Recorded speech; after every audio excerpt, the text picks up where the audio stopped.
नमस्कार, मैं रवीश कुमार। तान्या सोनी, श्रेया यादव और नेविन डेल्विन, ये उन 3 नौजवानों के नाम हैं जो लाइब्रेरी में पढ़ाई करते वक्त डूबकर मर गए।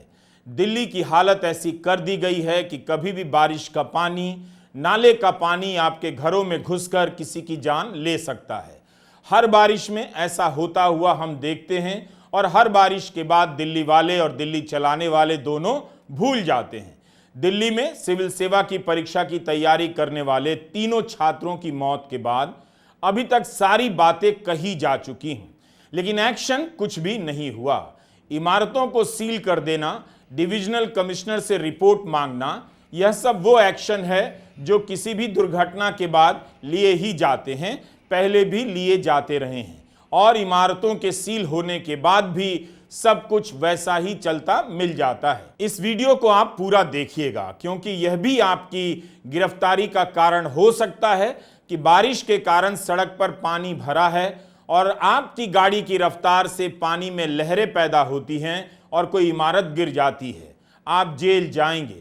सड़क पर पानी किसकी लापरवाही से भरा, इसके लिए कोई जेल जाएगा, उससे पहले गाड़ी वाला अरेस्ट हो गया। खबर है कि राउज आईएस सर्किल की इमारत पर बुलडोजर चलने वाला है। यह कुछ और नहीं, आक्रोशित जनता को तुरंत संतुष्ट करने का फर्जी न्याय है।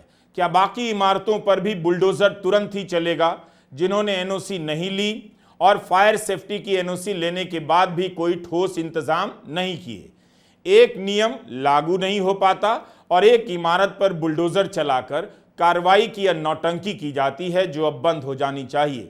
सुधार कीजिए और बेहतर सुरक्षित बनाइए।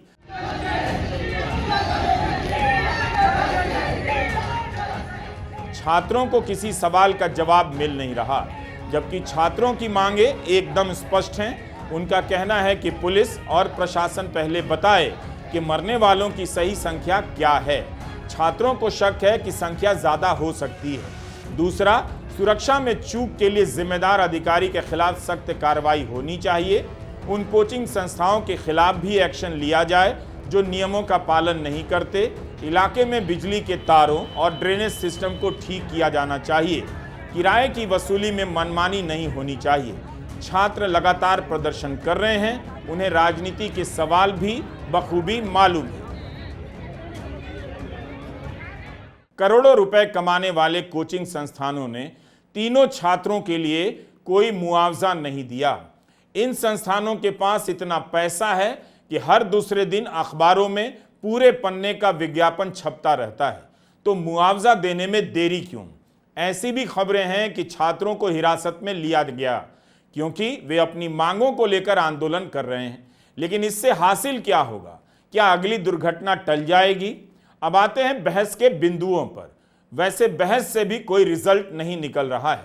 बहस इस बात को लेकर चल रही है कि दिल्ली सरकार के मंत्री को इस्तीफा देना चाहिए, तो कोई कह रहा है उपराज्यपाल को क्यों नहीं देना चाहिए। दिल्ली का बॉस कौन है? क्यों अधिकारी मंत्री की बात नहीं सुनते? अधिकारी किसे रिपोर्ट करते हैं? अगर एलजी को करते हैं तो जवाबदेही उपराज्यपाल की बनती है, अगर मंत्री को करते हैं तो जवाबदेही मंत्री की ही बनेगी। 10 साल में दिल्ली कौन चलाएगा, क्या क्या हुआ, इससे आप अनजान बने नहीं रह सकते।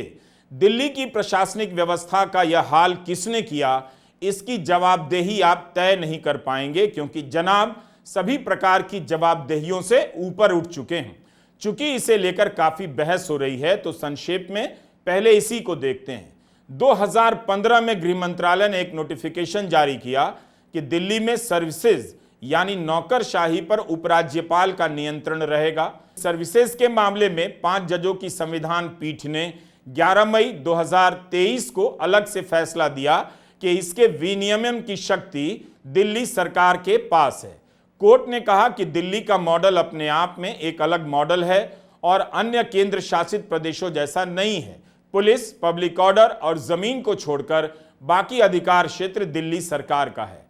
मगर केंद्र सरकार 19 मई 2023 को एक अध्यादेश ले आई और प्रशासनिक मामलों में अंतिम निर्णय का हक वापस लेफ्टिनेंट गवर्नर को दे दिया।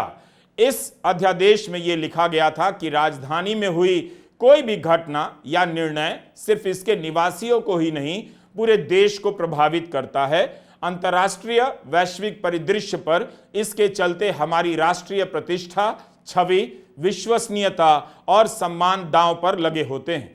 देश की राजधानी पूरे देश की है और व्यापक राष्ट्रीय हित इसी में है कि इसके प्रशासन में लोकतांत्रिक रूप से चुनी गई केंद्र सरकार के जरिए पूरे देश के लोगों की भूमिका हो।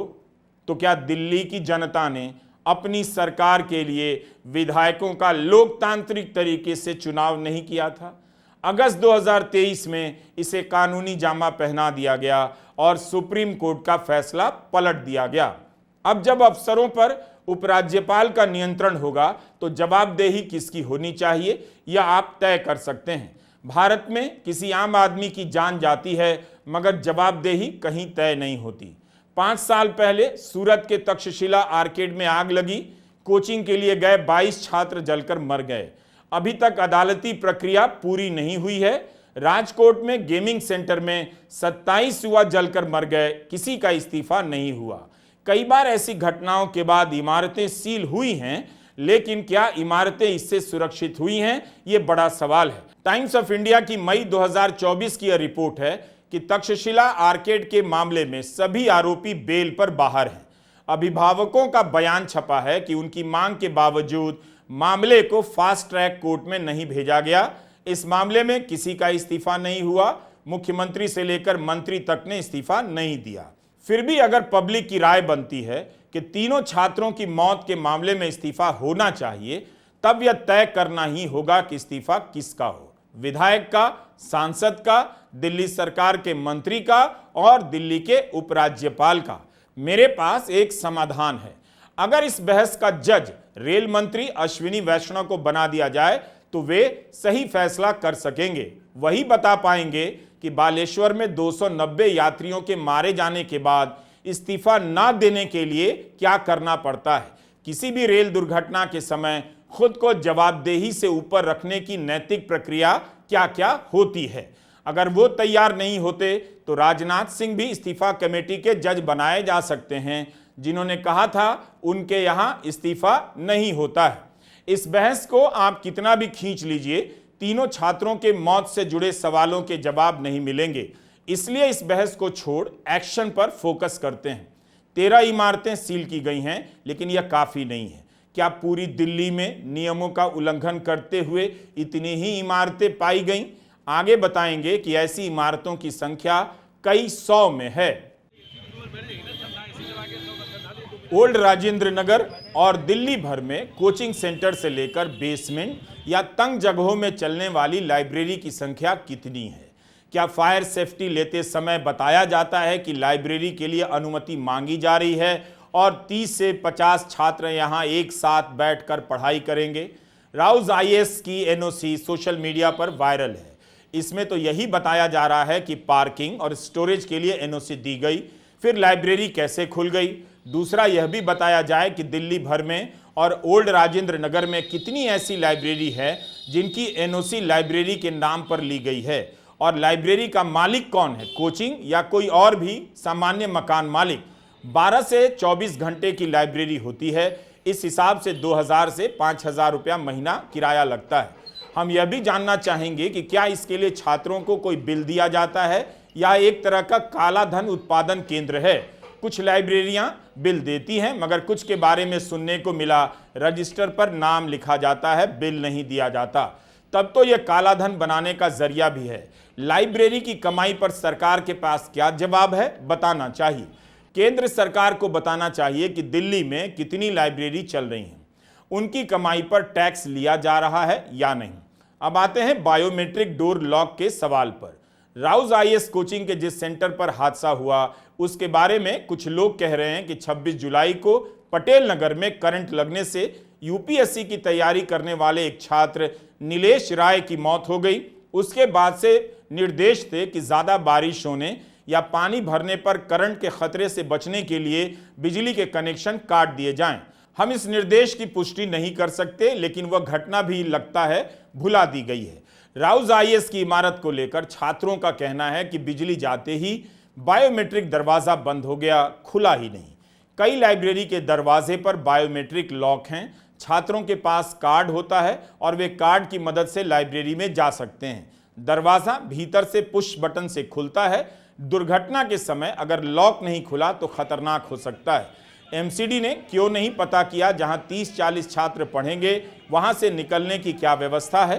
क्यों नहीं जानने का प्रयास किया कि किसी दुर्घटना की स्थिति में बायोमेट्रिक डोर लॉक कितना खतरनाक हो सकता है? कोचिंग संस्थाओं ने भी इस तरह के लॉक सिस्टम क्यों बनाए? क्या एनओसी देते समय एमसीडी को पता रहता है? वह जानने की कोशिश करती है कि इस इमारत में लाइब्रेरी तो नहीं चलेगी? कभी पूछने का प्रयास किया है? अगर किया है तो रिकॉर्ड दिखाना चाहिए। तो लाइब्रेरी का सिस्टम केवल दिल्ली में नहीं है, देश भर में फैल चुका है। तो इसके सुरक्षा मानक तय होने ही चाहिए, दिल्ली के लिए भी और देश भर के लिए। बेसमेंट में मेस चलता है, जिम चलता है, अन्य दुकानें चलती हैं। सबको पता है कि सड़कें अब ऊंची हो गई हैं। बारिश के समय भारत का हर शहर पानी से भरने लगा है। साल दर साल हम देखते आ रहे हैं कि दिल्ली की सड़कों पर भी बाढ़ जैसी हालत है। फिर एमसीडी से लेकर दिल्ली सरकार तक एक्शन में क्यों नहीं आई? हम पुष्टि तो नहीं कर सकते, लेकिन जिस भी छात्र ने दिल्ली सरकार के पोर्टल पर शिकायत की थी वह धन्यवाद का पात्र है। उसे गलत लगा तो उसने समय से पहले शिकायत की, लेकिन दिल्ली सरकार ने ध्यान नहीं दिया। पता करना चाहिए कि पोर्टल की शिकायत दूर करने की जिम्मेदारी जिस अफसर की है वो किसका आदेश मानता है, सरकार के मंत्री का या उपराज्यपाल का?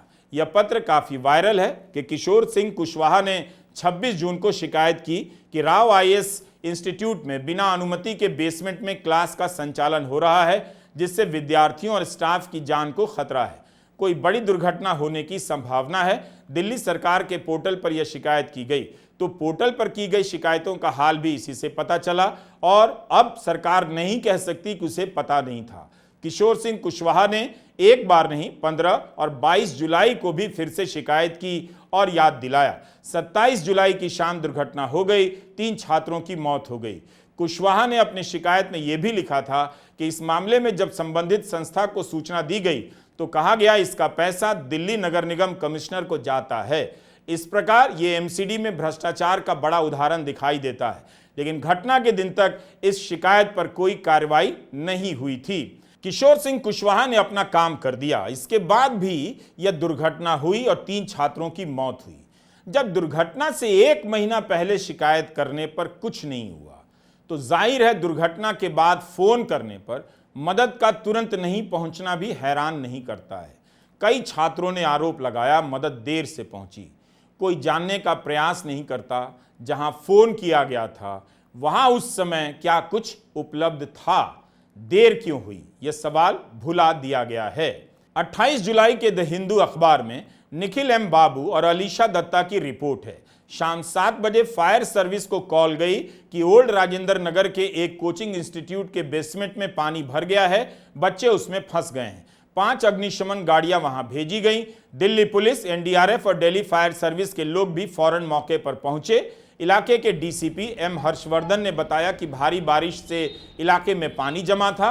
लगता है कि बेसमेंट में अचानक पानी आया जिससे लोग फंस गए। ऐसा कैसे हुआ, हम इसकी जांच कर रहे हैं। मीडिया रिपोर्ट के अनुसार राव आईएएस कोचिंग के मालिक अभिषेक गुप्ता और कोऑर्डिनेटर देशपाल सिंह को गिरफ्तार कर लिया गया है। राजेंद्र नगर पुलिस स्टेशन में कोचिंग सेंटर, बिल्डिंग मैनेजमेंट और इलाके के ड्रेनेज सिस्टम की देखरेख के लिए जिम्मेदार अधिकारियों और फर्म के खिलाफ केस दर्ज किया गया है। पुलिस ने एक फोर्स गुरखा गाड़ी के ड्राइवर और एक अन्य व्यक्ति को भी गिरफ्तार किया है।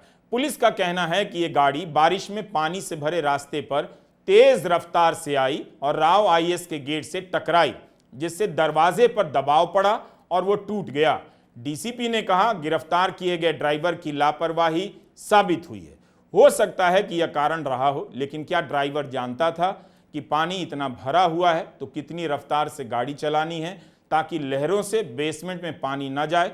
एक्सप्रेस ने लिखा है इस गाड़ी या इसके ड्राइवर का कोचिंग सेंटर से कोई संबंध नहीं है। इंडियन एक्सप्रेस ने लिखा है कि ओल्ड राजेंद्र नगर से नजदीकी पूसा मौसम स्टेशन के रिकॉर्ड के अनुसार शनिवार को 5:30 बजे से लेकर 8:30 बजे के बीच इलाके में 31.5 mm बारिश हुई। बेसमेंट में अचानक ही 10 से 12 फीट पानी भर गया। छात्रों को भागने का मौका ही नहीं मिला। चश्मदीदों का कहना है कि इमारत में बायोमेट्रिक सिस्टम लगा है और ऐसे में बिजली जाने पर बाहर निकलने का कोई रास्ता नहीं। एक फैकल्टी मेंबर ने बताया कि जब पानी भरने लग गया तो 112 पर कॉल किया गया, लेकिन ट्रैफिक जाम के चलते मदद पहुंचने में समय लगा।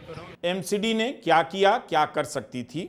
बेसमेंट में लाइब्रेरी चलाने के मामले में और इलाके में पानी भरने के मामले में एमसीडी की जवाबदेही तय होनी चाहिए। अगर शुरुआत एमसीडी से की जाए तो ऊपर तक जवाबदेही तय होती चली जाएगी।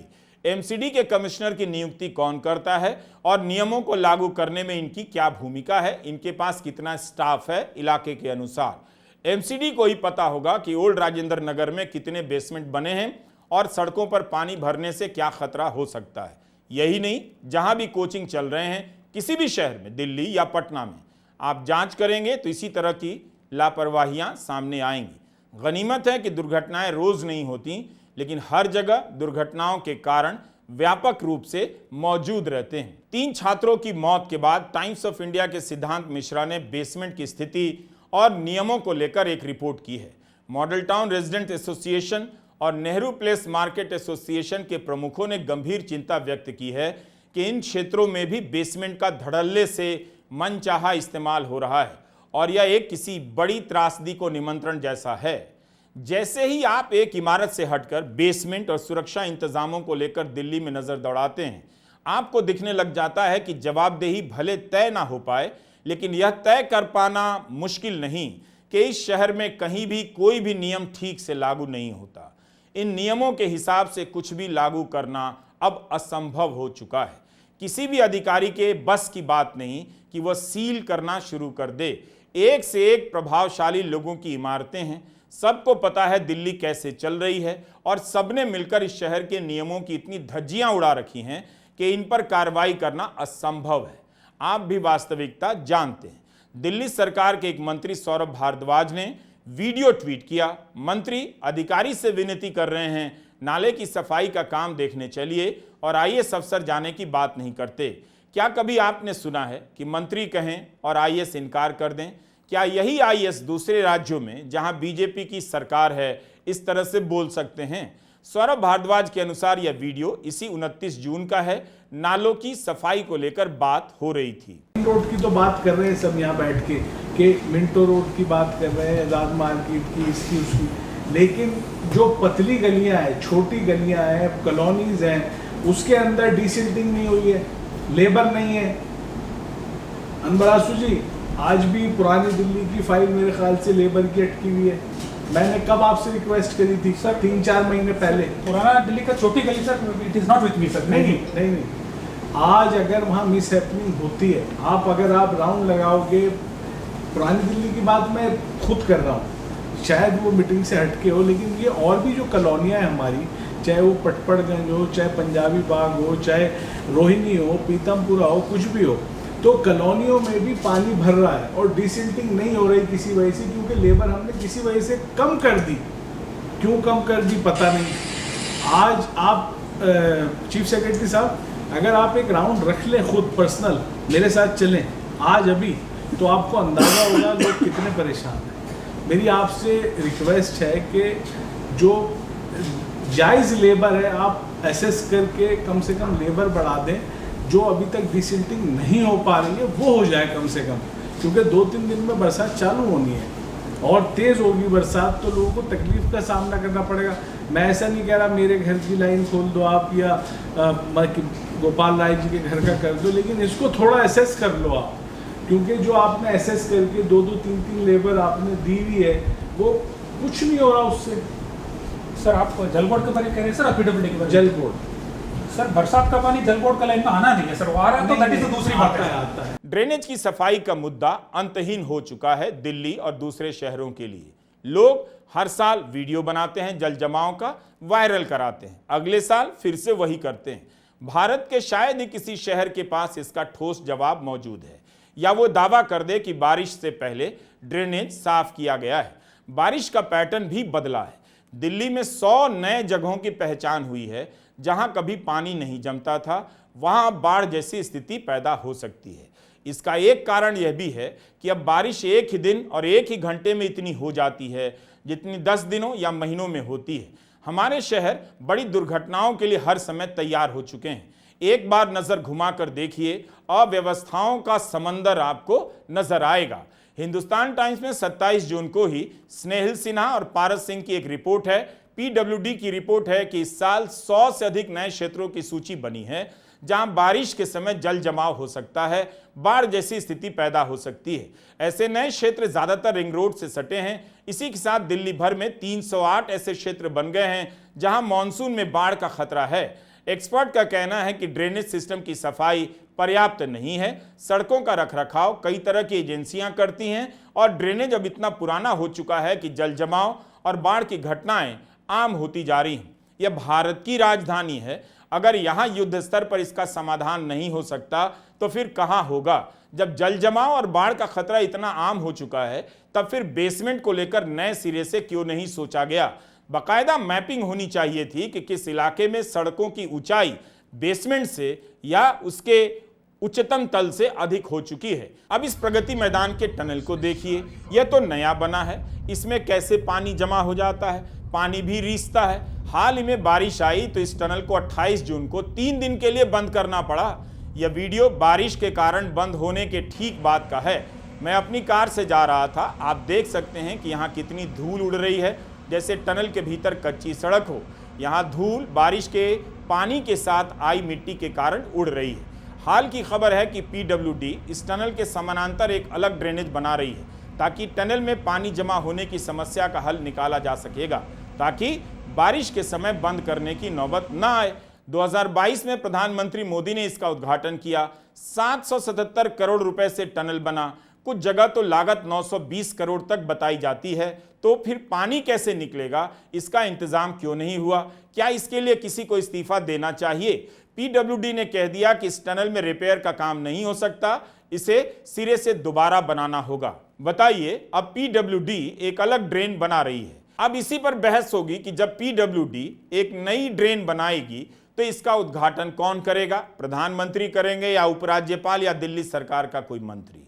अगर आप बिल्डिंग बाय लॉज देखेंगे तो पता चलेगा कि इसे बनाने वाले अफसरों की कमेटी को सारी अच्छी बातें मालूम है। वे एक एक बात ठीक से जानते हैं, तब भी इन नियमों को लागू नहीं किया जाता। Sir, I have just visited the hospital.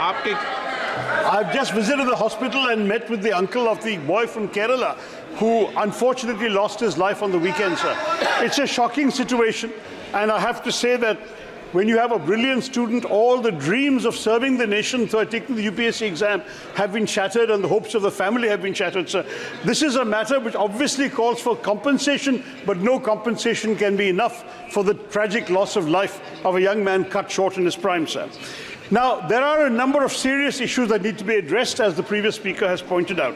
There is, sadly, a level of violations of basic norms when it comes to building codes, fire safety, flood safety, and so on.